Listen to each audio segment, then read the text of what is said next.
মুদিখানার দোকানে একটা মাল 2 বা 3 রকম দামে বেচতে পারবো। দেখেন, একজন ব্যবসায়ী কোন রেটে বিক্রি করবে সেটা তার স্বাধীনতা। কার কাছে লাভ করবে, কাউকে কেনা দামে দিয়ে দেবে, কাউকে ফিরিয়ে দিয়ে দেবে। দেয় না কেউ? খুব খাতিরের মানুষ, তার ছেলে এসেছে, ফিরিয়ে তো তাকে চকলেট ধরিয়ে দিচ্ছে না, জায়েজ। ওই রকমই একজন খুব খাতিরের মানুষ, তার কাছে কোন 1 পয়সা লাভ করলো না, দিয়ে দিল, দামে দামে দিয়ে দিল, জায়েজ। একজনকে হোলসেল রেট দিল, একজনকে খুচরো রেটে দিল, জায়েজ রয়েছে। তো লাভের ক্ষেত্রে কোনো পরিমাণ নির্ধারণ করা নেই যে ফিক্স এতটা লাভ নিতে হয়, কম বেশি করা যাবে না, এমন বাধ্যবাধকতা ব্যবসা বাণিজ্যের ক্ষেত্রে নেই। লাভের পার্সেন্টেজও নির্ধারিত নেই।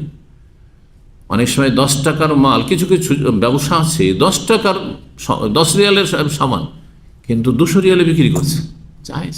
কিন্তু খাদ্যদ্রব্যের ক্ষেত্রে যায়, চালের ক্ষেত্রে, ডালের ক্ষেত্রে, যেগুলো আটার ক্ষেত্রে, যেসব খাদ্যদ্রব্য রাত দিন মানুষের প্রয়োজন, পেঁয়াজ রসুন, এগুলোর ক্ষেত্রে হারাম, জায়েজ নয়।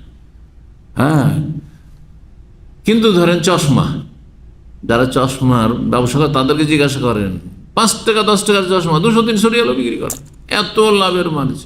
অনেক ব্যবসায়ীর আছে, জায়েজ আছে। মিথ্যা কথা বললেও তখন হারাম হয়ে যাবে।